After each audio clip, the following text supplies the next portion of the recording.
네, 구독자 여러분 안녕하십니까? 이황입니다. 문화충격 시즌3 이 정치와 문화, 경제, 이 지역 등을 넘어서 이 전 세계 이슈들을 심도 있게 짚어봅니다. 오늘도 이 주영석 기자, 원영석 기자와 함께 하겠습니다. 자, 오늘의 주제는 이 민주당 대선 부통령 후보 팀 월스 미네소타 주지사 지명과 이 7월 급격히 감소한 미국 고용과 경기 침체 우려, 그리고 특히 치솟는 한인 밀집 지역 물가 등을 짚어보겠습니다. 자, 벌써 세 번째 에피소드예요. 네. 금방금방 갑니다. 네, 뭐 시간이 어떻게 가는지 모르겠어요. 우리가 주 한 회를 더 늘렸잖아요. 그래서 빨리 상황. 네, 뭐 바로 들어가 보죠. 네. 뭐 굉장히 핫한 따끈따끈한 소식이에요. 이 모두의 예상을 뒤엎고 민주당 대선 부통령이 후보가 누가 될 것이냐가 좀 관건이었는데, 자, 이 팀 월스 미네소타 주지사가 지명됐습니다. 네. 첫 소식은 원영석 기자부터 가시죠. 예, 그래서 이제 오늘 민주당 쪽에서 대선 후보인 카말라 해리스 부통령이 런닝메이트로 팀 월스 팀 월스 미네소타 주지사를 지명했다고 오늘 아침에 공식 발표를 했습니다. 그래서 깜짝 놀랐어요. 저도 딱 뉴스 봤는데 사실 다들 자시 샤피로를 아니면 애리조나, 예, 아니면 애리조나 마크 켈리를 할 거라고 그렇게 생각을 했는데 의외로 팀 월스를 이렇게 선택을 했습니다. 그래서 팀 월스는 민주당 내에서 친노동, 친서민 색채가 뚜렷한 정치인이라고 합니다. 그리고 전국적으로는 아직 인지도는 떨어지지만 민주당 내에서는 이렇게 스타로 떠오르고 있었다고 그래요. 특히 미네소타 1지구 연방 하원 의원 선거에서 당시 공화당 6선 의원, 현역 의원을 물리치고 올라온 점을 굉장히 높이 평가를 한 것 같습니다. 그래서 예전에는 좀 중도 성향이었는데 가면 갈수록 조금 더 진보 성향을 드러내는 그런 정치인으로 이렇게 분류가 되고 있고요. 그래서 11월 대선은 민주당의 카말라 해리스, 팀 월스 대 공화당의 도널드 트럼프, 제이디 밴스 구도로 이렇게 치러지게 됐습니다. 그래서 월스는 일생의 영광이고 이번 선거에 사활을 걸었다. 마치 학교에 등교한 첫날 같다. 그래서 함께 싸워보자 이렇게 밝혔습니다. 정말 지극히 개인적인 생각입니다만 60살밖에 안 되셨거든요. 60이에요. 근데 사진 보면 한 80살. 그러니까. 그렇죠. 굉장히 나이 들어 보이죠. 저도 그래서 나이를 2번 체크했어요. 외모를 보면 좀 이렇게 역시 그 머리가 벗겨진 것과 그렇지 않은 그 헤어스타일의 차이가 크고요. 또 머리 색깔이 또 하얀 거, 완전 백발. 네, 그런 것이 이제 합쳐지면서 실제 나이보다 사실 카말라 해리스 후보랑 거의 뭐 동갑이잖아요. 한 살 차이인데 네, 저렇게 나이 많고 아마 한국의 그 우리가 잘 아는 연예인 최수종 씨보다 동생인데. 근데 저렇게 나이가 좀 들어 보이는 그런 외모를 적절하네요. 아니 그렇게 따지면 톰 크루즈하고도 비슷한 나이 아니에요? 맞아요. 그렇게 그렇죠. 됐고. 그러니까 요즘은 사실 뭐 예전에 환갑이라고 그랬지만 요즘은 60살이 굉장히 젊은 나이로 들어가는데 느낌 아니에요. 우리가 주변에서 흔히 보는 60살의 어떤 사람보다는 굉장히 나이 들어 보인다. 더군다나 눈썹도 하얀색이시라 가지고 굉장히 나이가 많아 보이시네요. 그래서 보면은 이제 1964년 네브래스카주 웨스트 포인트에서 이렇게 태어났다고 그러고요. 이분이 잘 모르시니까 저희가 시청자 여러분께 설명을 해드린 겁니다. 그리고 저희 아버지보다 어린 나이신데 저희 아버지보다 더 나이가 많아 보이세요. 그래요? 예. 그래서 농사를 짓고 사냥을 했던 아주 시골 마을 그런 출신이고 이제 아버님이 6.25 참전용사 출신으로 이렇게 알려졌고요. 그리고 19살 때 자기 아들 월스한테 군에 입대해라 그렇게 권유를 했다고 그럽니다. 그래서 1981년 주 방위군에 그렇게 입대를 했고 또 선생님 출신이에요. 20년 넘게 공립학교 지리교사로 이렇게 일했고 풋볼 코치로도 고등학교 활동한 경력이 있습니다. 그래서 94년에 동료 교사하고 결혼을 했고요. 고앤 위플하고 결혼했고 2년 뒤 배우자 고향인 미네소타로 거처를 옮겼습니다. 그러니까 고앤 위플 고향이 이제 미네소타인 거죠. 부인.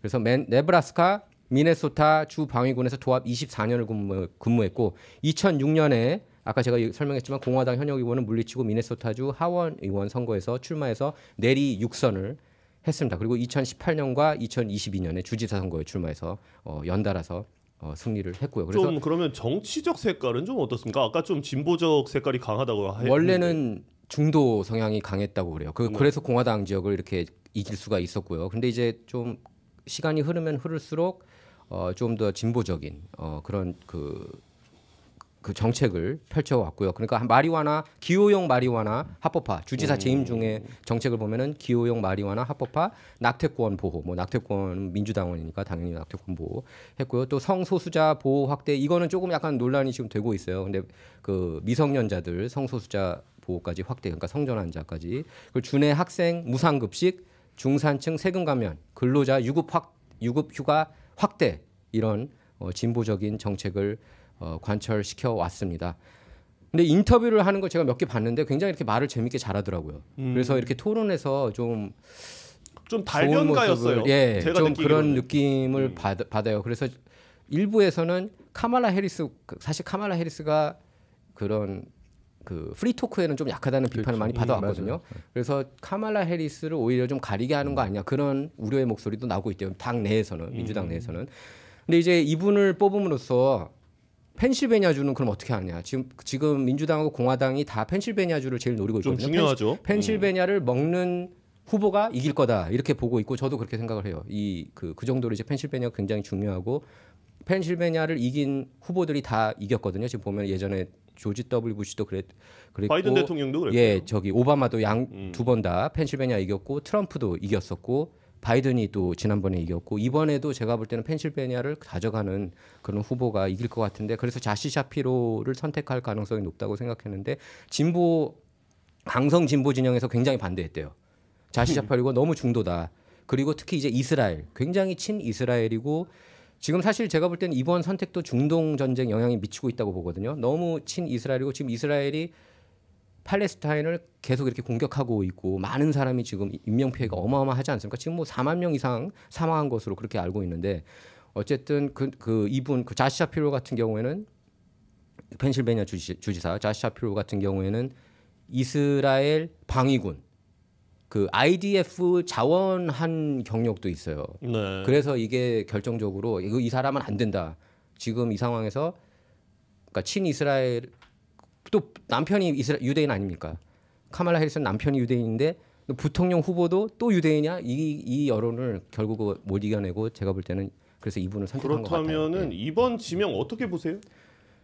글쎄, 사실 미네소타주는 항상 민주당을 찍어왔거든요. 거의 52년 연속. 심지어 라널드 레건이 1984년에 대통령 선거 재선 출마했을 때도 50개 주 중에서 49개 주 이겼거든요. 레건이. 그 한 개 주 패한 데가 미네소타예요. 그 정도로 네. 완전히 이제 민주당 텃밭이라고 해도 과언이 아닌데, 근데 최근 들어서 바이든 때 지지율이 되게 굉장히 안 좋았잖아요. 민주당 진영이. 네. 그래서 그거 보면은 러스트 벨트는 당연히 이제 트럼프가 다 심지어 2자릿수 앞서고 있는 그런 조사도 나왔고, 미네소타까지 흔들리고 있는 게 나왔어요. 그래서 트럼프가 미네소타, 뭐 뉴저지, 버지니아까지 노린다는 얘기가 나왔는데, 지금 미네소타가 자체 조사에서 약간 이렇게 흔들리고 있다는 그런 내용도 있었어요. 그래서 미네소타를 잃으면 절대로 안 된다. 여기를 수성하자 해가지고 카말라 해리스가 결국 팀 월스를 선택한 것 같고요. 그리고 또 개인적으로도 케미가 좋았다고 그래요. 그 인터뷰를 보면은 팀 월스를 왜 선택했냐 그러니까 카말라 해리스가 자신과의 이렇게 케미스트리도 굉장히 중요하잖아요. 대통령, 부통령. 뭐 트럼프 네. 같은 경우에는 마이크 펜스하고 케미가 안 좋지 않았습니까? 뭐 막판에. 그래서 아마 개인적인 케미스트리도 작용을 하지 않았나 싶습니다. 자, 그렇다면 주영석 네. 기자님 뭐 바이오그래피부터 쭉 들으셨는데 일단 이번 선택 좀 어떻게 보세요? 그러니까 저는 그런 어떤 어느 주의 주지사냐, 어느 주의 연방상원의원이냐 이걸 너무 과대평가할 네. 필요는 없을 것 같아요. 말씀하신 대로 약간의 그런 면은 있을 수 있지만, 뭐 미네소타를 좀 안정시켜야 될 필요가 있겠다, 뭐 그런 것도 있겠지만, 그러나 어차피 민주당을 찍을 사람은 민주당을 찍을 것이고, 공화당을 찍을 사람은 공화당을 찍을 겁니다. 네. 예, 저는 경합주가 미국에 분명히 있잖아요. 네. 6-7개 정도 되는 주는 매번 승패가 엇갈립니다. 어떤 주는 공화당 후보가 이기고 어떤 때는 또 민주당 후보가 이기는데, 그게 그 유권자가 이번엔 그냥 공화당 찍어야지, 이번엔 민주당 찍어야지, 이렇게 왔다 갔다 하는 게 아니라, 그 여러 분석가들의 분석을 보면 그런 경합주에도 공화당 찍을 사람은 항상 공화당 찍고 그렇죠. 민주당 찍을 사람은 항상 민주당 찍는다는 거예요. 다만 그 경합주에는 민주당 찍을 사람과 공화당 찍을 사람들의 수가 굉장히 비슷하다는 거죠. 비슷한 거고, 그러다 보니까 승패가 엇갈리는 겁니다. 어떤 주는 예를 들어 조 바이든 대통령이 물러나기 전에는 민주당을 좋아하는 사람들조차 찍을 의욕이 안 난다 이런 얘기를 많이 했단 말이에요. 그러면 그런 식으로 투표할 때는 이제 민주당이 불리할 수밖에 없는 거고 따라서 이 조시 샤피로가 펜실베니아 주지사이기 때문에 뭐 만약에 부통령 후보가 됐다면 훨씬 더 카멜라 해리스 그 민주당 대통령 후보에게 유리할 수 있다고 그렇게 생각하는 것도 좀 약간 오버한 것 같고요. 또 안 됐으니까 펜실베니아에서 표가 떨어질 거다. 그것도 오버 같아요. 왜냐하면 펜실베니아에서 민주당 좋아하는 사람들이 조시 샤피로가 부통령 후보 안 됐다고 해서 카멜라 해리스 대통령에게 섭섭해가지고 안 찍냐? 그건 아니라고 그렇죠. 보거든요. 네. 네. 지금 어차피 결집할 때를 결집했기 때문에 그래서 아마 카멜라 해리스 대통령 후보도 그런 점까지 생각해서 조시 샤피로에게 너무 큰 기대를 한 건 아니고 그런 거를 좀 초연하지 않았나. 그런 면에서 좀 좋았다고 봐요. 이번 선택이. 너무 그렇게 어떤 그 정말 그 경합주의 한 표를 의식하는 그런 어떤 정략적인 선택보다는 그 카멜라 해리스 후보가 지명을 발표하는 그 인스타그램에서 발표하면서 게시물에 그런 내용을 올렸어요. 뭐라고 그랬냐면 그 팀 월스에 대해서 자신이 눈여겨본 것 중에 하나가 중산층 가족을 위해서 싸우는 데 대한 그의 신념이었습니다. 이렇게 얘기를 했어요. 그게 그 신념이 얼마나 깊은지를 자신은 알고 있습니다. 네. 이런 얘기를 했어요. 그래서 그런 어떤 가치. 사실 그 팀 월스 이제 그 부통령 후보 지명자가 지금 원영석 기자께서 잘 말씀을 해주셨는데 여러 가지 그분의 이력이라든가. 근데 이분 그 외모도 그렇지만 굉장히 흑수저 출신이고요. 예. 흑수저 출신. 굉장히 그 흑수저 출신이고 그 이력도 굉장히 평범하고요. 네. 그 물론 제이디 벤스도 어려운 과정에서 자랐다고 하지만 제이디 벤스는 초명문 예일 대학을 나오지 않았습니까? 그렇죠. 네. 거기에 비하면 이 팀 월스 같은 경우는 대학도 뭐 명문도 아니에요. 네. 우리가 잘 알 수 없는 그런 대학을 나왔고 그 앞서 말씀하신 대로 고등학교 풋볼 코치도 했었고 그 이분은 그 흔히 얘기하는 다운 투 얼스 바로 우리 주변에 흔히 볼 수 있는 옆집 그냥 아저씨처럼. 옆집 아저씨 네. 같은 전형적인 그런 분이거든요. 근데 그러기 때문에 굉장히 그런 면이 어떻게 보면 카멜라 해리스 후보에게 도움이 될 수도 있겠다. 그런 느낌이 좀 저는 들고요. 그리고 이분의 이런 이력을 보면 사실 진보적일 수 없는 분이에요. 이분의 살아온 삶을 보면 사실은 오히려 보수적인 그러니까 외모도 보수적으로 보이고 맞아요. 네, 예. 그렇잖아요. 그리고 사실 살아온 배경을 봐도 보수적일 수밖에 없지 않느냐 싶은 생각이 드는데 의외로 지금 이분은 진보적인 정치인으로 분류가 되는데 자세히 보면 앞서 말씀해 주신 대로 뭐 마리화나 합법화라든가 보편적인 학교 급식 이분이 이룬 게 낙태보호 총기 규제 조치. 맞죠. 그러니까 어떻게 보면 진보적이라고 하지만 좀 상식적인 그런 조치라고 볼 수도 있는. 그러니까 미국이 얼마나 그동안 보수화가 강해졌는지 특히 그 남부 지역 또 공화당을 지지하는 지역을 중심으로 해서 얼마나 보수화가 강해졌는지 우리가 21세기를 살고 있다는 게 지금 믿기지가 않을 정도의 그런 지역들이 분명히 좀 많이 있어요. 근데 그러다 보니까 이 팀 월스 같은 사람이 진보적으로 보일 정도로 좀 심각할 정도로 미국이 보수화돼 있다. 보수가 나쁘다는 건 아니지만 적어도 좀 보수를 넘어서서 좀 극단적인, 극우적인 좀 그런 성향이 너무 강해지다 보니까 이게 문제가 되고 있고 팀 월스가 그 TV에서 얘기한 그런 부분이 있어요. 이 사람이 뜬 이유가 they are weird 이렇게 얘기했지 않았습니까? 근데 그 그게 팀- 유행어처럼 예, 유행어처럼 네, 됐어요. 네. 예. 그 도널드 트럼프 후보와 제이디 벤스 후보를 they are weird 그랬어요. 특히 제이디 벤스를 두고 두고 예. 한마디로 그랬는데 그러면서 거기에 대해서 TV 인터뷰에서 부연 설명했는데 이분이 뭐라고 그랬냐면 트럼프 후보의 정책이 여성의 생명을 위험에 빠뜨리고 헌법적 가치에 위협이 된다는 그런 사실을 자기는 느꼈기 때문에 네. 그런데 그런 사람들이 지지를 받고 있다는 게 참 위어드하다, 이상하다. 이제 이런 얘기입니다. 그래서 저는 이 팀 월스를 진보적인 후보라기보다는 굉장히 상식적인 후보다. 네. 상식적인 후보다. 저는 그렇게 좀 부르고 싶습니다. 네. 그렇다면 아무래도 공화당 입장에서 이제 뭐 제이디 벤스나 이제 도널드 트럼프 대통령 입장에서도 좀 이 부통령 후보에 대해서 이제는 좀 견제 그리고 좀 나설 것 같은데 좀 어떻습니까? 바로 그 제이디 벤스 부통령 후보가 그 랠리에서 반박은 아니고 그 비판 네. 발언을 했는데 뭐 굉장히 이제 급진 좌파다. 그래서 민주당 대선 후보가 역대 후보 중에서 그러니까 부통령 후보 중에 역대 가장 급진 좌파적인 그런 후보들을 가장 골랐다고, 왼쪽에 있다. 예, 그렇게 이제 비판을 했습니다. 그 얘기는 아까 잘 하셨는데 아까 그 월스가 그 얘기는 했어요. 그 제이디 벤스가 흑수저지만 예일 법대를 자꾸 이제 강조를 하더라고요. 한 인터뷰 보니까 그 예일 법대 나오는 그 엘리트로 이렇게 좀 그 자기하고 이렇게 차별화를 두는 거죠. 내가 진정한 흑수저고. 왜냐하면 JD 벤스도 예. 흑수저거든요. 예. 그죠. 근데 이제 그 예일 법대를 통해서 이제 그 엘리트로 갖고 자기는 여전히 그 민심 풀뿌리의 그 중점적인 그런 캠페인 활동을 벌여왔다. 근데 실제로 이분이 항상 그 선거할 때마다 언더독이었대요. 근데 풀뿌리 운동에 능했다고 그럽니다. 그래서 풀뿌리 운동에 능해가지고 이렇게 그 성장한 그런 점도 카말라 해리스가 굉장히 높이 평가를 했다고 합니다.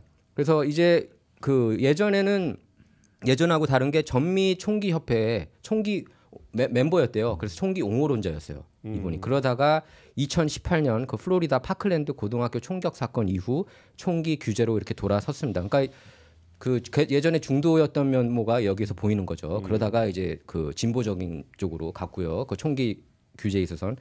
이제 공화당 쪽에서 공격하는 거는 그거예요. 2020년 이제 조지 플로이드. 네. 조지 플로이드 사태가 나왔던 데가 미네소타주 미네아폴리스 아니었습니까? 네. 거기서 근데 그 시위가 좀 과격 시위가 많았다. 건물 파손하고 뭐 미니애폴리스 말할 것도 없죠. 예, 그 당시에. 상당히 많은 사람이 그 인명 피해가 있었는데 그거는 주지사였던 팀 월스가 제대로 대응하지 못했기 때문이라고 바로 이렇게 비판에 나섰고요. 예, 그래서 지금 뭐 일단 표면적인 건지 모르겠지만은 샘통 너네 또 잘못 선택했다. 그래서 공화당 입장에서는 공화당 진영에서는 그 흔들릴 것이다. 팀 월스가 도움이 안 될 것이다. 자시 셔피로 그리고 자시 셔피로가 보니까 펜실베니아주 내에서 인기가 굉장히 높더라고요. 네. 바이든보다도 인기가 월등히 높고 심지어 공화당원들 사이에서도 인기가 있는 걸로 조사가 됐거든요. 자시 셔피로가. 그래서 셔피로를 택하지 않은 거는 너네들의 그러니까 민주당의 크나큰 실수라는 반응을 보이고 있습니다. 자, 지금 뭐 원영석 기자께서 예. 사진을 준비를 하셨는데요. 지금 이제 지지율 얘기로 이제 넘어가야 좀 되겠는데. 얘기를 할게요. CBS하고 유거브가 공동 여론조사를 했는데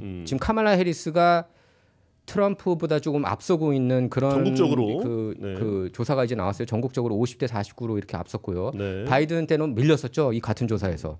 그다음에 그 경합주에서도 50대 50입니다. 이건 배틀그라운드. 그 경합주 배틀그라운드 7개 주를 이렇게 종합해서 평균 낸 건데 다음 장면 한번 볼게요.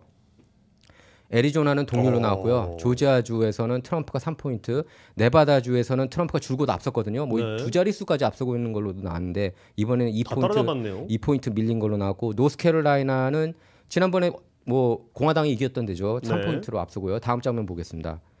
이제 여기가 러스트벨트죠. 미시간, 펜실베니아, 위스콘신인데 미시간은 동률, 펜실베니아 동률, 위스콘신은 트럼프가 이제 1포인트로 이렇게 여기 앞서고 세 있습니다. 군데거든요. 예. 이 세 군데에서 결판 날 것 같아요. 이 세 맞아요. 군데가 네. 선거인단 44명이에요. 네. 여기 따라서 결판이 날 것 같고 이 중에서도 굳이 한 개 주 고르자 그러면은 펜실베니아인데 트럼프가 지난번에 간신히 그 간발의 차로 바이든이 이겼죠. 트럼프를 상대로. 그래서 항상 왔다 갔다 하는데 글쎄 민주당 쪽에서는 팀 월스가 서민적인 이미지가 강하기 때문에 펜실베니아에서도 이렇게 그 표를 더 끌어올 것이라고 그렇게 생각을 뭐 하고 사실 있다고 합니다. 예, 이 주제 같은 경우에는 저희 팀월스 지명 같은 경우에는 워낙에 큰 소식이었기 때문에 오늘 제 주제를 좀 줄이더라도 이 얘기를 조금 더 해보고 그래요. 싶은데요. 예, 물론 이제 우리가 녹화하고 있는 지금 이 순간 화요일 이 속보고요. 네. 이제 방송을 이제 보실 분들은 이제 수요일 날 보시니까. 그렇습니다. 예, 예. 그때 가면 좀 어떻게 될지 모르겠지만 그래서, 아무튼 지금 우리 이 순간에는 네. 이게 아주 가장 따끈따끈한 소식이에요. 이번 주 내까지는 뭐 정치에선 이게 제일 예, 큰 제일 뉴스일 것 핫할 같아요. 뉴스겠죠. 그래서 일단 제 주제를 안 하더라도 오늘은 이 주제 가지고 조금 더. 근데 예. 어찌됐건 이 팀 월스 미네소타 주지사가 이제 부통령 후보로 지명이 네. 됐는데 그 요즘 미네소타가 상당히 뜨고 있어요. 이 여론조사 이 각종 조사를 보면 미국에서 뭐 어디가 어느 주가 제일 좋으냐 행복하냐 이런 조사도 많잖아요. 네. 그런 조사를 보면 미네소타가 탑 3에 들고 그럽니다. 그래서 이 팀 월스 주지사가 뭐 그런 공을 다 가져갈 수는 없겠지만 적어도 팀 월스 주지사가 이 미네소타 그 주정을 이끌면서 상당히 그래도 좀 미네소타가 발전하는데 또 사람들이 살고 싶어하는 그런 주가 되는데 상당히 좀 기여하지 않았는가 저는 그런 생각이 있고 물론 미네소타가 굉장히 추운 곳이죠. 춥죠. 가장 북쪽에 예. 있어서 미국에서도 눈 아주 많이 손꼽히는 손꼽히는 추운 곳이어서 좀 그런 기후적인 건 사실 근데 뭐 주지사가 할 수 있는 게 아닌 그렇죠. 거고 하늘에서 하는 거니까요. 네, 기후적인 거를 빼고는 굉장히 그 미국에서도 요즘 들어서 아주 손꼽히는 그 살기 좋은 곳으로 여겨지고 있는데 과연 이런 어떤 그 본인이 그래서 미네소타 주지사로서 네. 이뤘던 그런 많은 부분들을 전국의 미국인들에게 유권자들에게 어필할 수 있을 것인가 이제 그런 점이 상당히 중요할 것 같고요. 지금 그 원영서 기자도 말씀하신 것처럼 공화당은 분명히 이제 진보적인 걸로 몰아붙일 네. 겁니다. 공화당 자체가 지금 보수적인 데다가 카말라 하리스 대통령 후보도 좀 진보적인 후보라고 공격을 해왔는데 팀 월스도 그에 못지않은 진보다. 그러니까 캘리포니아의 진보 카말라 하리스, 미네소타의 진보 예, 팀 월스 이런 식으로 지금 이제 해서 보수와 진보의 대결로 지금 몰아가려고 하고 있는데 과연 그런 어떤 그 공화당의 구호 내지 캐치프레이즈가 과연 유권자들에게 먹힐 거냐. 물론 공화당 지지층에게 먹히겠지만 그 외에 특히나 그 중도파 내지는 뭐 무당파라든가 아직 결정하지 않은 그런 그룹에게 과연 그런 공격이 먹힐 수 있을 것인가. 이 단순히 보수냐 진보냐 이건 저는 좀 너무 유치하지 않나 그런 생각이 항상 저는 갖고 있고요. 이 내가 사는 이 나라의 최고 통치자를 결정하는 선거 아니겠습니까? 그렇죠. 예, 그 앞으로 4년을 집권할 그 세력을 결정하는 건데 단순히 보수냐 진보냐를 가지고 선택하는 건 좀 그럴 것 같고요. 여러 가지 면을 좀 바라봐야 되지 않을까. 어떤 경우에는 뭐 진보적일 수도 있고 어떤 경우에는 보수적일 수도 있고 그런 측면이 있다고 보는 거니까는요. 네. 앞으로 이제 남은 한 3개월 정도 기간이 결국은 이제 사실 갖출 뭐 것 같습니다. 속된 말로 피 터질 것 같은데요. 네. 예. 근데 지금 이제 뭐 계속해서 보면 예. 유고브 블랙볼을 쓰면은 이제 맞아요. 흑인 흑인 유권자 유권자 흑인 대상인데 흑인 유권자 상대로 사실 바이든 대 트럼프 밑에 보시면 먼저 7월에는 73%대 24%였거든요. 네. 바이든이. 근데 그 카말라 해리스로 교체되면서 81%로 이렇게 올라갔습니다. 자, 이거 같은 경우에는 81%대 민주당이 18%. 좀 결집하고 있는 게 느껴지고요. 네. 예, 그리고 바이든 탈출 효과인 것 같습니다. 많이들 워낙 그 결집은 확실히 하고 있는 것 같아요. 민주당 맞습니다. 쪽이 바이든 후보에 대해서 미지근했다면은 이제는 좀 그 열정이 있는 유권자가 확실히 더 많아졌다는 게 이 표를 통해서도 느껴지고요. 다음 주 장면 보겠습니다. 그리고 이번에는 무조건 투표하겠다. 7월만 해도 흑인 유권자가 58%밖에 안 됐거든요. 7월 18일. 근데 지금은 74%로 급등했습니다. 그러니까 어차피 흑인 표는 제가 볼 때 민주당을 더 많이 찍을 거예요. 야, 16% 포인트 올랐어요. 예. 그래서 바로 이런 게 이번 지지율에 반영된 게 아닌가 싶습니다. 카말라 해리스도 그래서 이렇게 그 트럼프하고 거의 동률로 나왔고 경합주에서도 동률로 나온 게 이런 효과가 아닌가 싶고요. 다음 장면 한번 볼까요? 그리고 여성표하고 남성표인데 여성 지금 그 카말라 해리스가 남성들 사이에서는 좀 밀리죠. 45대 54. 네. 근데 여성 유권자 사이에서는 54대 45로 뭐 이렇게 그렇게 앞서고 있는 보면은 모습이 지금 나타났습니다. 포인트별로 보면은 일단 남자 대 여자 일단 네. 10% 포인트 각각 차이가 나기 때문에 상쇄할 수 있다라고 볼 수 있겠네요. 네, 예, 그렇습니다. 그래서 지금 어쨌든 이번 여론조사가 지금 팀 월스 결정되기 전 여론조사인데 카말라 해리스가 이렇게 많이 올라온 그전 여론조사에서는 바이든이 다 밀려왔잖아요. 그렇죠. 근데 지금은 다 따라잡은 그런 모습이고 저는 이번 11월 대선이 그 솔직히 공화당 진영 내에서도 일각에선 불안해해요.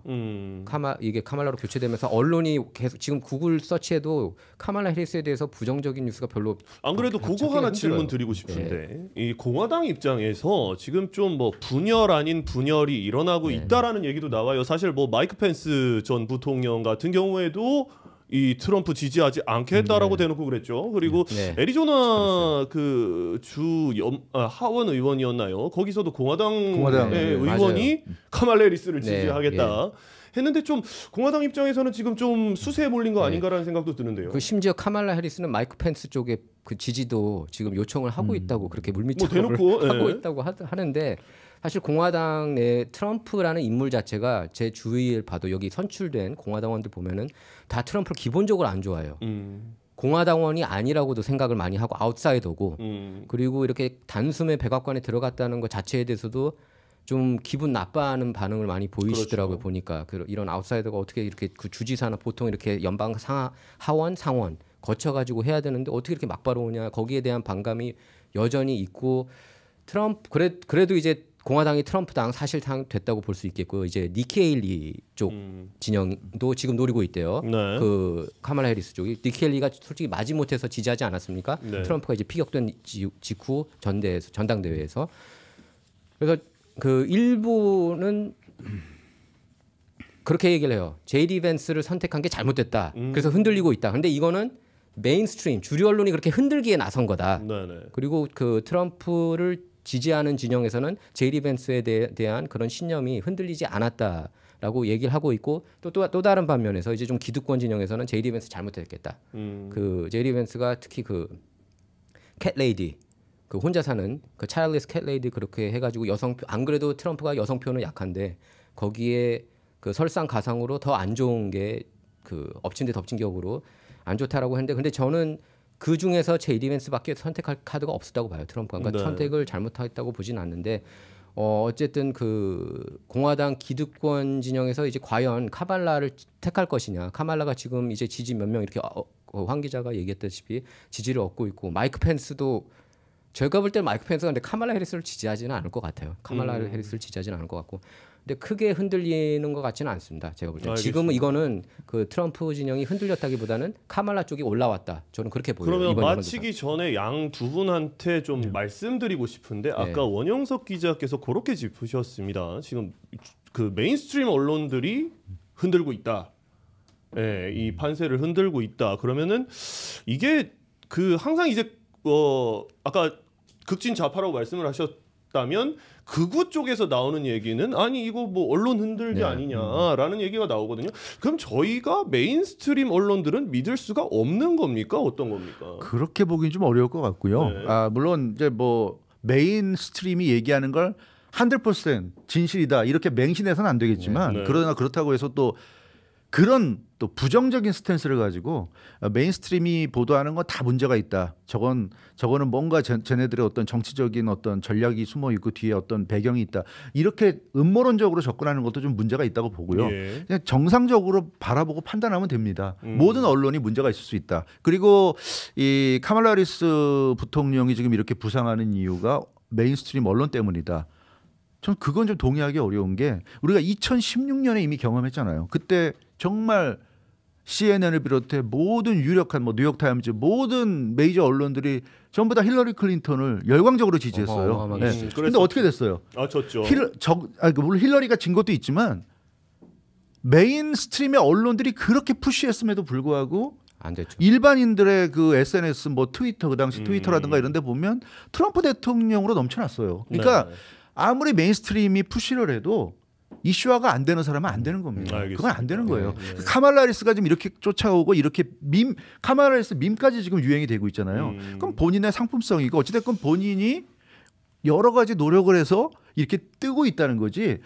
언론사들이 띄워주고 싶어도 띄울 수 없는 그게 그렇게 될 수 있는 게 아니거든요. 알겠습니다. 우리가 이미 2016년에 경험을 했다는 점에서 그럼 원영석 기자는 어떻게 생각하세요? 그거는 좋은 지적이 아무리 띄워도 예를 들면 힐러리 같은 경우 비호감도가 높아가지고 안 됐어요. 많이 띄웠는데 근데 이제 주류 언론에 대해서 왜 많이 반감을 갖냐면은 이제 특히 이제 그 크로스오버 스테이트라고 그러죠. 해안가 주가 아닌 그 뭐 컨트리 스테이트도 있고 뭐 시골주도 중부도 있고 될 수도 있고요. 중부 뭐 그런 주들이 그리고 러스트벨트에서 또 안 믿는 이유 중에 하나가 예를 들면 뉴욕 타임스 같은 경우에는 일단 기본적인 논조가 굉장히 진보적이라는 것을 느낄 수가 있어요. 아까 제가 얘기했지만 84년에 레이건이 출마했을 때 50개 주 중에서 49개 주를 먹었거든요. 레이건이 그때도 뉴욕 타임스는 지지를 누구를 했냐면은 월터 먼데일 민주당 대선 후보를 지지했어요. 그러니까 참고로 56년 이후 드와이트 아이젠하워 재선 이후 한 번도 공화당 대선 후보를 지지하지 않은 언론이라는 거는 저희가 다 알고 그렇게 들어가야 됩니다. 당연히 기사를 잘 쓰긴 해요. 그리고 근데 전반적인 논조 자체가 이렇게 그 좌경화돼 있다는 거는 부인할 수 없는 사실이고 워싱턴 포스트 같은 경우는 창사 이래 한 번도 공화당 대선 후보를 지지한 적이 없어요. 그러니까 그쪽 지역에서 아예 그 뉴욕이랑 워싱턴 DC에서는 공화당 목소리를 내기가 굉장히 힘들어요. 거기 뉴욕 타임스가 브렛 스티븐스라는 그 약간 보수 성향 기후 변화를 좀 안 믿는 사람이에요. 그 사람 한 명 그 데려왔거든요. 그날 구독자 6%나 떨어졌어요. 그러니까 그 제가 볼 때 뉴욕 타임스 자체가 지역 연고 자체가 뉴욕 도시에 거의 있기 때문에 힘들고 특히 이제 보수 진영에서 많이 믿지 못한 이유 중에 하나가 트럼프 러시아 내통 스캔들에 대해서 그 힐러리 클린턴 캠페인에서 사실상 조작한 걸로 다 드러났는데 계속 그 메인스트림에서 그걸 세게 때렸단 말이죠. 트럼프가 푸틴의 꼭두각시다. 스파이다. 러시아 스파이가 백악관에 들어가 있다. 그런 내러티브를 계속 펼쳐나갔거든요. 타임 매거진 같은 경우에는 심지어 백악관에서 크렘린 궁으로 이렇게 넘어가는 그런 사진까지 이렇게 그 일면에 실었는데 그뿐만 아니라 2020년 10월 이제 많은 공화당원이 제일 문제 삼는 것 중에 하나가 뉴욕 포스트가 헌터 바이든 랩탑 스토리를 보도했는데 10월이에요. 2020년 10월. 선거 한 달 전에. 근데 그거를 다 모든 언론 플러스 빅테크 그리고 심지어 정보국까지 FBI 네, 10개 그거는 다 거기까지만 얘기할. 거기서 잠깐만요. 이거는 러시아 공작물이라고 얘기를 했습니다. 네. 근데 나중에는 다 진위임을 인정했어요. 다 끝나고 다 조 바이든 이긴 다음에 뉴욕타임스도 인정했어요. 이거 진위라고. 워싱턴 포스트도 인정하고 CNN도 인정하고 다 판서에 끝난 다음에. 그래서 이제 그러니까 믿지 너무 말이 길어져서 네. 지금 다 과거 얘기고 네. 지나간 얘기여서 저는 굳이 이걸 저까지 또 이거를 얘기를 하면 네. 길어지니까 간단하게 얘기하면 그 원영석 기자가 아까 워딩이 역시 문제가 있는 게 좌경화됐다는 식으로 표현을 하는데 그러니까 저런 워딩이 문제가 있는 거고요. 그 메이저 언론사들을 저렇게 좌경화됐다는 식으로 표현하니까 마치 한국에서 무슨 빨갱이 때려잡는 느낌도 들고 하는데 그게 아니라 공화당의 비판적인 언론입니다. 그냥 그렇게 우리가 정의를 하면 될 것 같고요. 언론사들도 특히나 그 신문사들 같은 경우 또 뭐 방송사도 마찬가지지만 미국 같은 경우는 이 언론사 이 방송사는 이쪽을 더 지지하는구나 하는 걸 보여준단 말이에요. 대놓고 보여주기 때문에 안단 말입니다. 그래서 MSNBC나 이런 데는 당연히 민주당을 지지하는구나. 팍스는 공화당을 지지하는구나. 우리가 팍스를 그렇다고 해서 무슨 극우 꼴통 방송이다 이렇게까지 얘기는 안 하잖아요. 그냥 민주당을 비판하는 그런 언론사다. 이 정도로 생각하면 되지 않아요? 그렇게 좌경화 말고 앞으로는 친민주당, 친공화당 그렇게 하는 게 나을 것 같아요. 그게 더 나을 것 같아요. 앞으로 대선 계속 지속될 거고요. 또 업데이트되는 내용도 계속 있을 거고. 네, 앞으로 어떻게 되는지 계속 팔로우업을 해보도록 하고요. 자, 이번에는 경제 얘기 한번 가보죠. 자, 지금 7월에 급격하게 감소한 미국 고용과 경기 침체 우려 지금 전부 다 저희가 우려하는 대목이에요. 이번에 그렇습니다. 주영석 기자께서 준비를 하셨는데 일단 지금 우리가 이 녹화를 화요일 날 하고 있지 않습니까? 네, 그렇죠. 그 8월 6일이죠. 오늘은 주식시장이 지금 회복을 했어요. 그렇죠. 반등을 했어요. 반등을 했고 지금 뭐 화면에 보이지만 온통 빨간색이었는데 이게 그래서 어제 좀 어제 굉장히 심했죠. 블랙 먼데이 얘기가 나왔고 또 그 전주에 뭐 목요일, 금요일 계속 안 좋았습니다. 그래서 그냥 며칠째 계속 저렇게 빨간색 일색이다가 오늘은 좀 그린, 녹색이 지금 많이 보이는 그런 지금 상황입니다. 지금 뭐 보이는 대로 뭐 마이크로소프트, 구글, 테슬라, 엔비디아, 아마존 뭐 그야말로 이 빅테크 기업들. 저 지금 사진 자체가 다 떨어졌다고 빨간색인 건가요? 네, 그렇습니다. 그렇군요. 이 지금 그 미국 주식 시장을 주도하는 그 기술주들이 전부 다 지금 그 뭐 마이너스 4.5, 마이너스 4.6, 마이너스 9.5 뭐 이런 식으로 마이너스 11.96 뭐 엄청나게 지금 떨어진 이런 그 우리가 이 블랙 먼데이를 보냈는데 다행히 그래도 오늘은 지금 회복되고 있습니다. 그런데 여러분들이 지금 이 영상을 보실 이 수요일 날은 또 어떨지 모르겠습니다만 이 어찌 됐건 그 미국 경제가 그래서 지금 침체로 가고 있는가, 경기 침체로 가고 있느냐, 또는 뭐 일각에서는 이미 경기 침체에 진입했다 이런 얘기도 나오고 있는데 그런 부분을 우리가 좀 살펴봐야 될 것 같고요. 역시 뭐니 해도 경제가 가장 중요하지 않겠습니까? 그렇죠. 우리가 정치에 관심을 갖는 것도 결국 정치가 경제에 미치는 영향 때문인 것이고요. 그래서 이런 그 경제. 근데 많은 분석들이 지금 나오고 있어요. 그래서 왜 이렇게 지금 미국 경제가 갑자기 악화되고 위기감을 느끼는지는 다들 아실 겁니다.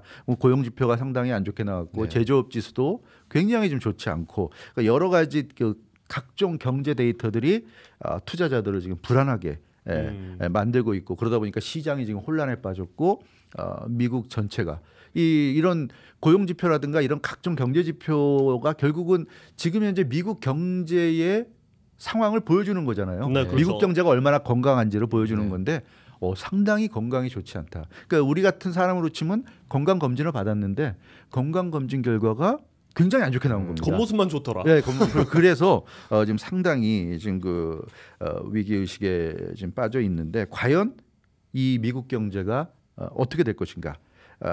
좀 여러 가지 취약한 징후들이 나타나고 있기 때문에 앞으로가 참 걱정이다. 경제는 현실, 현재의 어떤 실적도 중요하지만 또 하나는 미래의 어떤 그 전망 이것도 굉장히 중요한 건데 지금 그 실적도 뭐 좋지 않게 나오기도 하지만 전망이 상당히 좀 불투명하다는 게 이게 좀 문제가 아닌가 싶고요. 사실 그 경제는 좋은 것 어떤 그 결과가 좋은 것도 중요하지만 투명한 어떤 그 전망이 나와야 되는 거죠. 그래야 경제는 투명해야 모든 것을 예정하고 계획하고 실행할 수 있고 경제에서 가장 안 좋은 게 불투명한 거 아니겠습니까? 근데 지금 상황이 상당히 지금 불투명하기 때문에 오늘만 해도 지금 주식시장이 상승하고 있지만 이게 과연 잠깐 일시적인 반등인 건지 이 내려가다 갑자기 지금 숨 돌리는 건지 내일 되면 다시 또 더 떨어지는 건 아닌지 이런 여러 가지 불안감에 대해서 누구도 답을 줄 수 없다는 점. 그런 점 때문에 지금 경제에 대한 우려가 지금 사실 뭐 아까 저희가 초반에 말씀을 저희가 이제 프리토킹 시간에 했지만 이 지금 그 시즌이 그 뭐죠? 그 실적 보고 시즌이잖아요. 맞아요. 근데 구글도 그렇고 애플도 그렇고 아마존도 그렇고 실적은 굉장히 나쁘지 않게 나왔습니다. 좋게 나왔는데 아까 말씀하신 대로 가이던스가 좋지 않았던 거예요. 미래 이제 먹거리가 지금 좀 불투명하지 않나. 그렇습니다. 그래서 이 경제에서는 특히 실적이 중요하고 또 이제 가이던스가 중요한데, 그러니까 우리가 잘 살펴봐야 돼요. 실적이 잘 나왔는데도 주가가 떨어지는 경우가 있어요. 그런 경우는 그렇죠. 이제 이완 기자 얘기하신 대로 가이던스가 안 좋다. 미래에 대한 전망이 불확실하다. 이런 점이 안 좋게 작용하는 거고, 반대로 실적이 좀 안 좋은 것 같은데 기대치에 못 미친 것 같은데 주가가 선방하고 오히려 올라가는 경우가 있어요. 얼마 전에 테슬라가 그랬었는데 그런 이유는 가이던스가 좋은 거고 미래 먹거리가 상당히 기대가 된다. 이런 점 때문에 올라가는 거죠. 그리고 이 특히 테크 중에서도 사실 최근에 주식시장의 붐을 주도했고 또 미국 경제를 이끌어왔던 그 분야가 반도체, 그 중에서도 이제 AI 쪽인데, 그렇죠. AI 쪽인데 AI가 사실은 뭐라 그럴까요? 이게 지금 현재 실적을 만들어내기보다는 미래입니다. 미래에 대한 기대치예요. 미래에 대한 기대치가 큰 대표적인 분야인데, 이렇게 불투명한 시기에, 이렇게 경제가 갑자기 흔들리는 시기에는 미래에 대한 기대치만 갖고 투자하기 상당히 어려운 부분이 많이 있습니다. 그래서 더 흔들린다. 그 엔비디아 같은 경우도 아직은 본격적인 어떤 어마어마한 실적을 만들어내기보다는 미래에 대한 가치에 더 비중을 두고 있는데, 그런 면에서 더 엔비디아도 지금 이번에 떨어졌고, 또 한 번 떨어지니까 이게 뭐 AI에 좀 거품이 꼈다 하는 그런 얘기들이 더 힘을 받아서 더 지금 문제가 되는 것 같고요. 이 AI 회사 중에서는 아마 마이크로소프트 정도만이 지금 현재 수익을 만들어내고 있고, 그 외에는 좀 제대로 수익을 만들어내지 못하고 있는 상황입니다. 특히 뭐 오픈 AI 같은 경우는 AI를 상징하는 회사로 우리가 알고 있지만 거기는 완전히 돈 먹는 하마입니다. 그렇죠. 계속 하마. 돈만 먹고 전혀 수익을 만들어내지 못하고 있어요. 마이크로소프트가 거기 얼마였죠? 1,000억이었나요? 그렇죠. 네, 그걸 투자했는데 그거 다 썼다고 지금 얘기가 나오고 있어요. 벌써 현금 유동성이 떨어진다는. 그래서 그런 것 등이 불안감을 지금 가중시키고 있고, 여기에 더해서 우리가 잘 아는 연방준비제도, 페드가 좀 이 금리 인하라든가 좀 정책의 변화를 줘야 되는데, 뭐 아시다시피 7월 FOMC에서 연방공개시장위원회 회의에서 또 동결했단 말이에요. 이 예상은 9월부터 금리 인하라고 생각은 하지만 혹시 7월부터 선제적으로 금리 인하하지 않을까, 그런 기대도 좀 있었어요. 기대가 컸죠, 사실.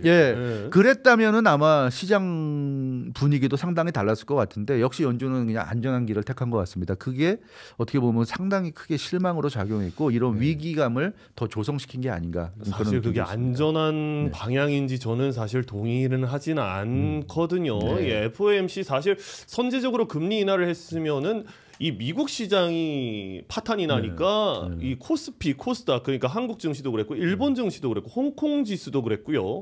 그 굉장히 뭐 등락폭이 뭐 주당, 그러니까 주강이 아니라 그 종목당 거의 10% 이상씩 빠졌단 말이에요. 근데 이 혼란을 이 연준이 좀 주도했다, 뭐 그런 얘기도 좀 나오는데, 좀 원영석 기자 지금 방금 말씀 쭉 들어보셨는데 지금 경제 어떤 상황인 것 같으신지요? 네, 아까 그 황 기자가 말씀하신 대로 그 일부 경제 전문가들은 미리 이렇게 좀 금리를 내렸어야 되는 거 아니냐, 그런 얘기들을 하더라고요. 그리고 그 일본 니케이 지수가 금요일에 12%나 떨어졌죠. 그랬었죠. 그러다가 월요일에는 10% 이렇게 급등했는데 지금 널뛰기인데, 이게 조짐이 안 좋다고 저는 제가 이제 경제 전문가 몇 명 봤는데 굉장히 안 좋은 신호라고 그렇게 얘기를 하더라고요. 이게 안정할 게 아니라 떨어진 만큼 다시 회복했구나, 이런 게 아니라 이런 그 volatility를 보여줬다는 것 자체가 굉장히 좀 안 좋은 징후라고 그렇게 많은 전문가가 얘기를 하고 있고요.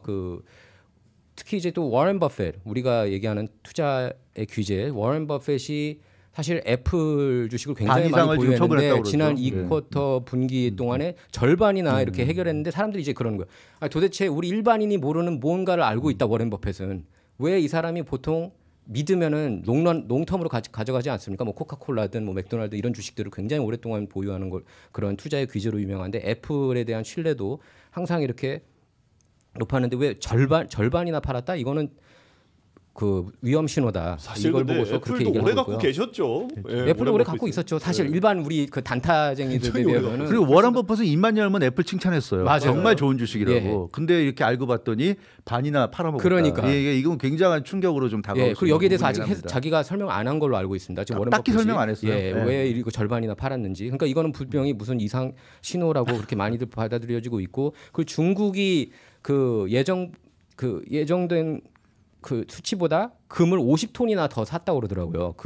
이것도 약간 이상 징조라고. 사실 뭐 금을 샀다는 거는 안전자산을 돌렸다라고 보면 되는 거고요. 예, 안전자산이고 그만큼 이제 증시가 흔들릴 수 있는 거를 전망하는 게 아닌가 그렇게 생각됩니다. 그리고 또 이런 그러니까 주식과 관련해서 또 증시와 관련해서 이렇게 경제를 풀어나가는 얘기를 듣다 보면 아마 그런 생각하시는 분들도 계실 거예요. 요즘 주식 투자 다들 많이 하시지만 그렇죠. 안 하시는 분도 계시단 말이에요. 네. 그런 분들 볼 때 아니 뭐 주식 시장이 좀 흔들린다고 해서 그게 경제가 잘못된 거냐 이렇게 생각하실 수도 있는데 그 부분에 대해서 좀 말씀드리고 싶은 게 우리가 지금 미국에 살고 있지 않습니까? 그렇죠. 그래서 우리는 지금 미국 이 캘리포니아주 LA에서 방송을 하고 있는데 우리가 미국에 살고 있다 보니까 정말 피부로 느낄 수 있는 그런 어떤 불황, 경기 침체에 정말 가까이 있지 않은가. 어쩌면 이미 진입하지 않았는가 생각이 들어요. 그런 걸 저는 좀 말씀드리고 싶은데 그러니까 이건 뭐 주식시장의 주가가 떨어지는 거 그런 차원이 아니라 또 경제 지표라든가 지표가 사실 객관적일 수 있지만 피부에는 사실 안 와닿잖아요. 그렇죠. 그런 뭔 얘기죠? 점에서 시간이 걸리기도 하고. 시간이 걸리기도 하고. 그래서 이 피부로 느낄 수 있는 우리가 지금 미국의 현실에서 우리가 지금 그 맞이하고 있는 현실을 보면 일단 사람들이 지갑을 닫고 있다. 소비를 줄이고 있다는 거예요. 맞아요. 그게 첫 번째입니다. 그래서 뭐 뭐가 됐건 먹는 거건 입는 거건 뭐 액세서리건 가리지 않고 거의 모든 분야에서 지금 지갑을 닫고 있고요.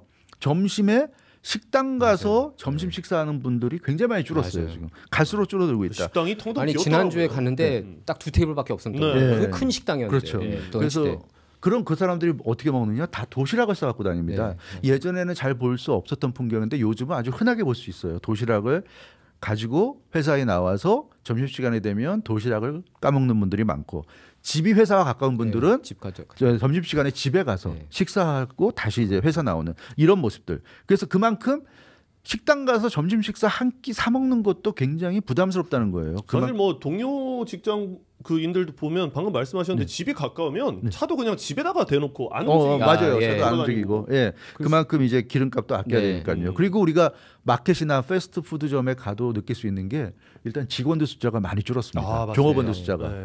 저는 항상 마켓 갈 때마다 느끼는데 갈 때마다 점점 줄어들지 않는 느낌이 들어요. 그러니까 우리도 사실 사람이 캐시어가 있으면 좀 편하잖아요. 그렇죠. 사람이 알아서 다 계산해주고 얼마라고 얘기 들으면 그걸 뭐 캐시로 주거나 아니면 카드로 계산하건 뭐 하면 되는데 요즘 캐시어를 보기가 어렵지 않습니까? 마켓에서 어려워요. 그래서 전부 다 자동화 시스템으로 바뀌었고 그러니까 캐시어 계산기가 한 10대가 무인 계산기가 있고 그러니까 소비자들이 직접 계산을 해야 되고요. 한 명의 직원이 마켓 직원이 그것을 관리 감독하면서 잘 못하는 사람이 손들면 다가가서 도와주는 이런 시스템입니다. 그만큼 이제 마켓도 인건비 줄이기 위해서 사람을 줄이고 있고 우리가 그래서 마켓에 가서 물건을 사면 그걸 이제 담아주는 뭐라고 할까요? 그런 담아주는 역할을 하는 직원도 있잖아요. 그런 직원도 계산대마다 한 명씩 예전에는 있었는데 요즘은 없죠. 그래서 돌아다니면서 그래서 항상 불안합니다. 나 오늘 좀 많이 샀는데 이거를 안 담아주면 어떡하지? 아니면 내가 담아야 되나 막 그러면 이제 어디선가 나타나서 마지막에 담아주긴 하는데 끝까지 안 나타나면 이제 캐시어가 잠깐 이제 계산을 멈추고 담아주고 뭐 이렇게 그런 하죠. 일들이 비일비재하죠. 비자합니다. 그래서 그렇고요. 패스트푸드도 마찬가지죠. 키오스크 같은 거 이제 늘어나면서 고객이 직접 자동 계산해야 되는 그런 상황이고 그래서 이런 걸 보더라도 경제가 나쁘다는 걸 피부로 우리가 느낄 수 있고 미국 경제가 나쁘다는 걸 그리고 자동차 어딘가 찌그러지고 창문이 깨졌는데 그거 그냥 끌고 다니는 사람들 정말 많이 봅니다. 요즘 많아요. 진짜 그런 거 같네요. 네, 정말 저는 많이 봐요. 네. 저도 개인적으로 차가 찌그러지고 이러면 그거 안 고치고 찝찝하죠. 끌고 다니면 굉장히 찝찝해서 그렇게 못하는 사람인데 주변에 보면 정말 그런 사람들 많이 보이고요. 왜냐하면 그게 비싸니까요. 비싸죠. 수천 달러 나가는 거 아니에요. 굉장히 비싸니까 그냥 창문 깨져도 그냥 비닐로 대충 막고 이런 사람들. 맞아요. 더군다나 캘리포니아에 좋은 건 그나마 날씨가 좀 그렇죠. 여기는 비가 동부에서는 그렇게 못해요. 그렇게 못하죠. 추운 곳이면 어찌되건 그렇고요. 그리고 보험료가 너무 올라서 무보험 차량들이 많다는 거 많아요. 그래서 이 보험회사들이 저도 이제 개인적으로 보험회사한테 그런 이제 주의를 받았는데 사고 조심하라고. 사고 절대 내면 안 된다. 내가 내는 것뿐만 아니라 남에게 받쳐서도 안 된다는 겁니다. 100% 남의 과실이라고 하더라도 상대방이 보험이 없을 가능성이 너무 높기 때문에 사고 나면 결국 내 손해라는 거예요. 상대방 처벌 받으면 뭐합니까? 결국 나는 내 차를 내 돈 들여서 고쳐야 되는데 그래서 내가 남 차를 들이받지 않는 것도 중요하지만 남 차에게 들이받칠 수 있는 상황 자체를 피해야 된다. 이게 보험회사의 조언인데 그만큼 그 경제가 좋지 않아서 그렇다고 해서 차 없이 다니긴 힘들잖아요. 그렇죠. 뉴욕 정도의 대도시고 뭐 지하철이나 버스 같은 대중교통이 완비된 곳은 모를까 미국 대부분의 지역들이 그 광활하고 그러다 보니까 본인 차가 있어야지 기본적인 출퇴근도 하고 마켓 가서 그로서리도 할 수 있는 거예요. 그러다 보니까 차가 필요한데 보험이 없다고 차를 안 끌 수는 없으니까 결국 무보험으로 다니는 차들이 많다는 거예요. 근데 그런 점에서 이게 요즘의 어떤 실태, 돈이 없는 이 경제가 어려운 이런 실태를 볼 수가 있지 않나 싶고요. 또 하나는 뭐 빵집 같은 업소들이 요즘 폐업하는 곳들이 굉장히 늘어나고 있다. 커피숍이 얼마 전까지만 해도 굉장히 젊은 층들이 몰려서 호황이었는데 요즘 들어서 커피숍도 지금 많이 비어 있고 그런. 그래서 지금 말씀드린 이런 것들이 지금 실제로 지금 나타나고 있기 때문에 이게 미국 경제가 우리가 좋다고 자유할 수는 없는 거 아닌가 좀 그런 생각이 많이 듭니다. 이런 측면들을 봤을 때 앞으로 뭐 대책이 어떤 것들이 있을까요? 글쎄요. 뭐 아까 근데 제가 조금 더 부연하고 싶었던 게 스타벅스 같은 경우는 매출이 실제로 이번에 좀 안 좋게 나타난 것 같고 그래서 커피숍도 지금 이제 사람들이 많이 안 가고 맥도날드 제가 이제 제가 가끔씩 맥도날드 가는데 맥도날드 가면은 키오스크에서 이제 계산해요 저도. 왜냐면 이렇게 사람한테 안 가고 근데 그만큼 이제 사람들 고용 많이 안 하고 있다는 거 아니겠습니까? 그래서 그 여러모로 지금 안 좋고 게다가 이제 중동 전쟁 확전될 가능성 이란하고 이스라엘 간 이쪽 지금 굉장히 관계가 거기가 사태가 굉장히 악화되고 있고 그리고 구글이 어제 그 판결이 나왔죠. 그 독점 기업이라고 그렇게 연방법원이 판결을 때리면서 이게 빅테크 전체적으로 악영향을 미칠 거라서 또 시장을 한번 이렇게 그 다운시키는 그런 영향을 미칠 거라고 하는데 글쎄 저는 올해 다 그냥 올해 초부터 계속 들었던 그 경제 전문가들 말 따르면은 올해가 굉장히 안 좋을 거라는 얘기를 많이 들었어요. 2024년이 뭐 아주 재앙적인 한 해가 될 거라는 얘기를 많이 하더라고요. 보니까. 아까 주영석 기자께서도 짚으셨지만 이제 기준금리 인하 시점이 너무 늦지 않았나 뭐 이런 얘기를 하는데 어떻게 보세요? 그러니까 전문가들 뭐 찰스 페인 팍스 비즈니스의 찰스 페인 경제 전문가 그분에 따르면은 그 금리를 미리 이렇게 좀 내렸어야 된다. 왜 이렇게 너무 늦게 그리고 9월 전에 내릴 수도 있다. 어제만 해도 지금은 또 모르겠어요. 또 얘기 바꿨는지 어제만 해도 9월 전에 미리 이렇게 금리를 내릴 수 있다. 지금 사태가 상황이 굉장히 안 좋기 때문에 그렇습니다. 그래서 그래서 그 연준에 대해서도 굉장히 비판을 많이 하더라고요. 보니까 그 찰스 페인 같은 경우에는 연준이 이제 그 73년도였나요? 금 본위제에서 그 피아트 시스템으로 바뀌었죠. 그러면서 이제 프린트 계속 이렇게 돈 뿌리고 했는데 특히 2년 전에 바이든 정부에서 1.9조 달러를 이렇게 한꺼번에 이렇게 푼 적이 있었거든요. 그걸 보고서 많은 경제 전문가들이 이거는 진짜 달러가 박살 나겠고 이러다가는 진짜 완전히 찌그러지겠구나. 1.9조 달러라는 거를 그렇게 계속 발행하는 거는 이거는 말이 안 된다. 그렇게 얘기를 했고 그렇게 얘기를 했습니다. Sometimes you have to panic이라는 표현을 했어요. 어떨 때는 패닉해야 된다. 이게 근데 어제 얘기였어요. 사실 오늘은 좀 다시 올라갔긴 했지만 어제 그러면서 불날 때는 도망가야 된다. 그래서 지금 자기가 볼 때는 지금 불난 상황이고 그리고 그 연준이 나오면서 그 붐 앤 버스트 사이클 이런 그 시장이 급등하고 폭락하는 건 없을 거라고 얘기했는데 항상 연준이 73년도 이후에 그 사이클, 그 악순환을 이어졌다고 그러니까 지적을 했습니다. 그거는 뭐 일단 과거 얘기고 그러니까 중요한 거는 뭐 주영석 기자도 저번에 한번 짚으셨습니다만 금리 인하 시기라던가 이제 앞으로 몇 차례 그리고 그렇죠. 뭐 한 번에 얼마나 내릴 건가 그게 지금 중요한 거 아니에요? 그게 중요하죠. 연준이 그 FOMC를 통해서 금리 인하를 하잖아요. FOMC가 1년 12개월 중에 8번 열립니다. 그렇죠. 그러니까 상반기에 2달 안 열리고 하반기에 2달 안 열리고 넉 달씩 열리는 건데 이제 올해 남은 FOMC가 3번이에요. 9월하고 11월, 12월 3번 남았는데 보통은 0.25% 포인트씩 올리거나 내립니다. 그게 순리인데 그렇게 하면 매번 0.25% 포인트씩 내려도 0.75%포인트밖에 안 되잖아요. 올해가 가기 전까지. 그러니까 지금 현재 5.25에서 5.5% 사이가 기준금리인데 이게 너무 높은 거예요. 이 기준금리가 거의 1년 이상 지금 이렇게 이어져 오고 있단 말이에요. 그래서 이게 고금리라고 우리가 부르는데 이 고금리라는 거는 그렇게 0.25%포인트씩 내리면은 이게 이제 고금리에서 좀 낮은 금리로 내려갈 때까지 한 2년 이상 걸릴 수가 있고 또 그것이 말 그대로 기준금리이기 때문에 모기지 금리라든가 뭐 자동차 금리라든가 대출 금리라든가 이런 데 영향을 미치는 데는 더 많은 시간이 걸리기 때문에 안 된다는 겁니다. 그래서 한 번에 0.5%포인트 뭐 심지어 0.75%포인트씩 내릴 가능성이 있다. 빅스텝이죠. 그래 빅스텝이죠. 빅스텝 자이언트 스텝인데 그렇게 되면 이제 올해 안에 3번 남았으니까 3번 동안에 아마 1% 넘어서 거의 2%까지 내릴 수도 있고 지금 8월 말에 잭슨홀 미팅이 열리잖아요. 그렇죠. 잭슨홀 미팅에서 특별하게 원래는 FOMC에서만 금리 인하나 금리 인상을 하게 돼 있지만 잭슨홀 미팅에서 특별히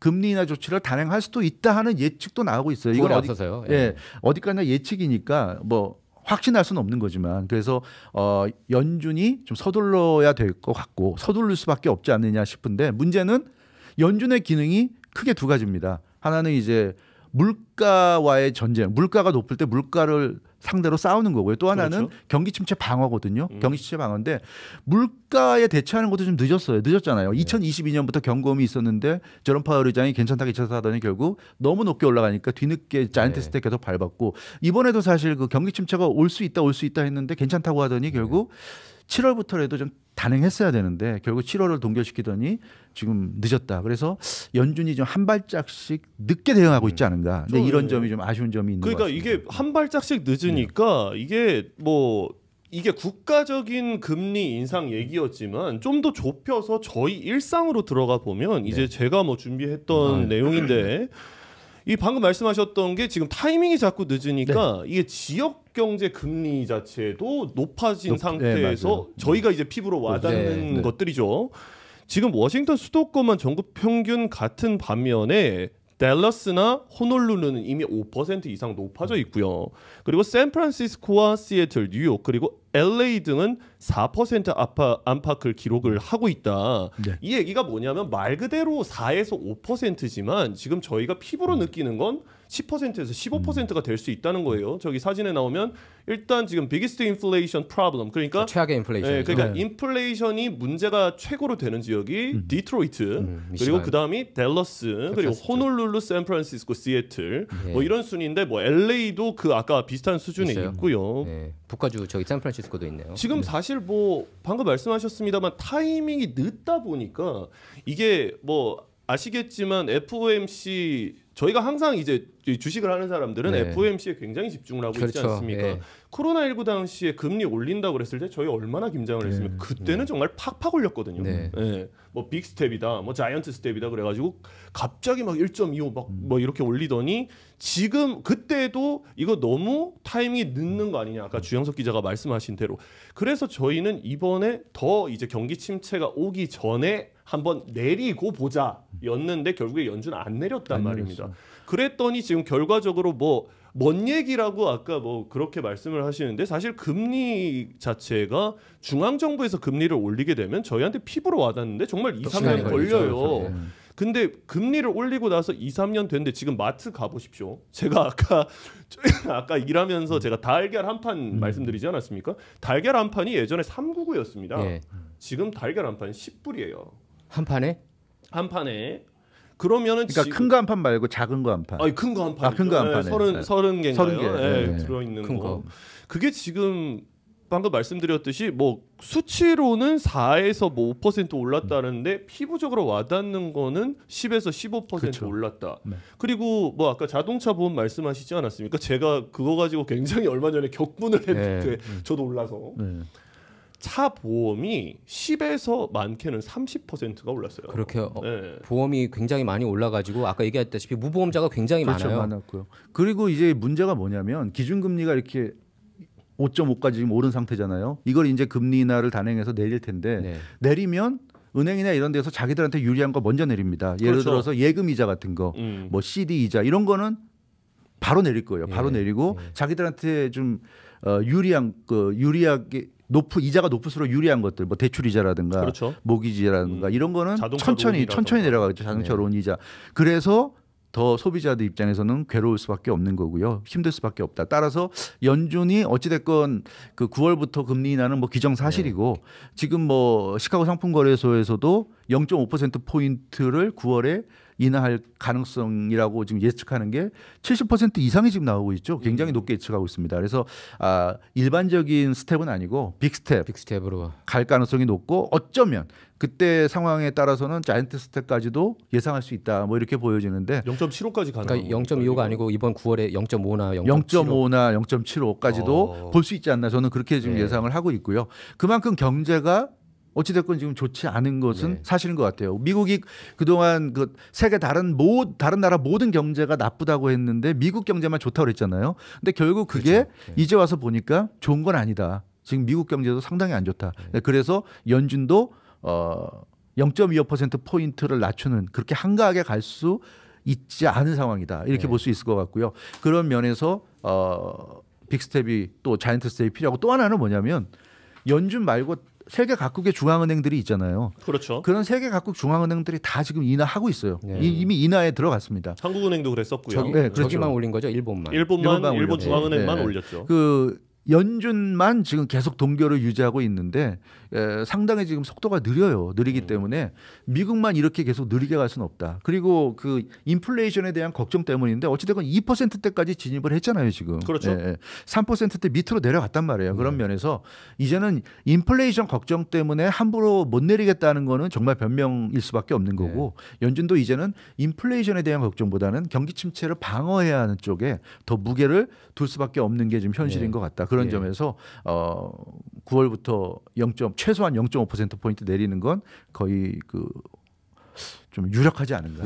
사실 뭐 저희가 경제 전문가는 아닙니다만 저희는 이제 한인 사회에 살고 있고 지금 뭐 디트로이트나 댈러스, 뭐 호놀룰루, 샌프란시스코, 시애틀 그리고 로스앤젤레스, LA까지 참 이게 한인 밀집 지역이란 말이에요. 대도시들이 뭐 저희가 뭐 대도시에 사는 한인들이다라고 하기보다는 한인들이 대도시로 많이 간다라고 표현을 할 수 있겠는데. 사실 이게 한인 경제도 문제인 게 뭐 저희가 잘 짚습니다만 한인 경제는 조금 그 주류 경제와는 좀 다른 양상으로 항상 진행이 되거든요.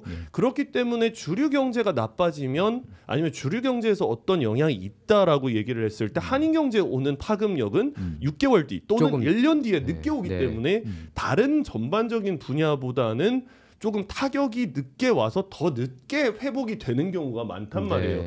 사실 그런 부분에 있어서도 뭐 크게 저희가 기준금리 인하 얘기부터 뭐 쭉쭉쭉 내려와서 지금 한인사회까지 내려왔지만 앞으로 한인사회 경기도 그렇게 썩 좋지는 않을 거다. 근데 이게 연준 입장에서 지금 뭐 아까 자이언트 스텝을 말씀을 하셨습니다. 뭐 0.75%포인트 금리를 인하를 할 것이냐라고 봤을 때 사실 자이언트 스텝은 조금 좀 그렇지 않겠습니까? 아무래도 빅스텝 가능성이 높다라고 봐요. 뭐 그 금리 인상할 때도 처음에 0.25 한번 했고 그 다음에 0.5로 가더니 그 다음에 이제 0.75로 가면서 계속 한 몇 차례 연속으로 0.75로 했죠. 그런 걸 보자면 연준의 그 보수적인 성향을 보자면 아마 맥스가 0.5가 아닐까 그런 생각을 해볼 수가 있을 것 같은데요. 일단은 0.5를 인하를 하고 좀 관망을 하고 경제 상황을 보면서 그 다음에 또 0.5를 할지 그거 갖고 부족하다고 느끼면 0.75로 갈지 뭐 그런 그게 아마 합리적인 그 우리의 추론이지 않을까 싶은데 어찌됐건 그 연준의 그 제롬 파웰 의장 뭐 나름대로 힘든 시기에 고생을 하고 있는데 좀 아쉬운 것은 미리 조금 대응이 좀 늦지 않나. 전체적으로 그분의 스타일을 보면 안정지향적인 것 같기도 하고 그렇긴 합니다만 어찌됐건 좀 대응하는 게 좀 느리다 하는 거를 뭐 경제 전문가들이 다 그렇게 얘기하더라고요. 항상 한 스텝 느린 그런 대응을 하는 게 그러니까 제롬 파월의 문제라고 얘기를 하더라고요. 저는 솔직히 얘기해서 제롬 파월 의장이 정말 고생했죠. 코로나19 때부터 지금까지 계속 그랬는데 다만 좀 아쉬운 점 그리고 제가 좀 저거 하는 점은 매파였다가 비둘기파였다가 뭐 알겠습니다. 상황이 어려운 건 알겠으나 그러면 정말 매파로 갈 거면 기준금리 파박 떨궈서 한 방에 가서 짧게 텀을 가던가 뭐 그런 얘기들이 있었죠. 요번에 뭐 매파로 계속 가면 망한다 뭐 그래가지고 비둘기로 왔다가 매파로 갔다가 그랬는데 요번에는 조금 요번에도 아까 주영석 기자 말씀대로 아쉽다. 뭐 그렇게 좀 정리를 하고 앞으로 소비 사실 미국 경제는 소비에 의존하는 그런 경제잖아요. 근데 소비를 안 하는 게 이렇게 막 느껴지고 진짜 식당 가도 이렇게 텅텅 비고 어딜 가도 이렇게 텅텅 빈 모습을 보면 미국 경제가 진짜 안 좋아지고 있거든요. 그건 뭐 주류 한인 시장 그걸 떠나서 지갑을 닫았다라고 표현을 하죠. 그럴 수밖에 없는 게 느껴져요. 앞서 말씀드린 대로 그런 여러 그 뭐 업종을 불문하고 많은 곳에서 지금 인력이 줄어들고 있고 구조조정하고 있고 그런데 그 사람들이 노동자면서 동시에 소비자 아닙니까? 그렇죠. 그런 사람들이 일자리를 상실하니까 당연히 긴축에 들어갈 수밖에 없고요. 각 개인마다 그래서 주머니 사정이 안 좋아진다. 또 남은 사람들도 뭐 지금 뭐 연봉 삭감하고 뭐 임금 삭감하는데도 있다는 얘기도 지금 들려오고 있는데 그런 점을 보자면 소비가 위축될 수밖에 없지 않은가. 그런 점에서도 연준이 금리 인하를 좀 적극적으로 해야 된다. 금리 인하가 결국 다른 얘기를 하면 돈 풀기 아닙니까? 그렇죠. 시중에 돈을 푼다는 얘기니까 좀 시중에 돈이 돌 수 있도록 풀어주길 바라고요. 그것이 또 우리 한인 사회에도 좀 도움이 될 수 있지 않을까 기대를 해봅니다. 자, 정말 뭐 많은 얘기들을 했습니다. 대선부터 경제까지 쭉 짚어봤는데 뭐 굉장히 혼란스러운 시국이고 또 앞으로 어떻게 될지는 저희 문화충격 시즌3에서 또 이렇게 계속 짚어보도록 하겠습니다. 자, 오늘도 주영석 기자, 원영석 기자와 함께했고요. 이 문화충격 시즌3 세 번째 에피소드 마치겠습니다. 이 구독과 좋아요, 알람 설정 부탁드리고 시즌3 네 번째 에피소드로 돌아오겠습니다. 감사합니다. 네, 감사합니다. 감사합니다.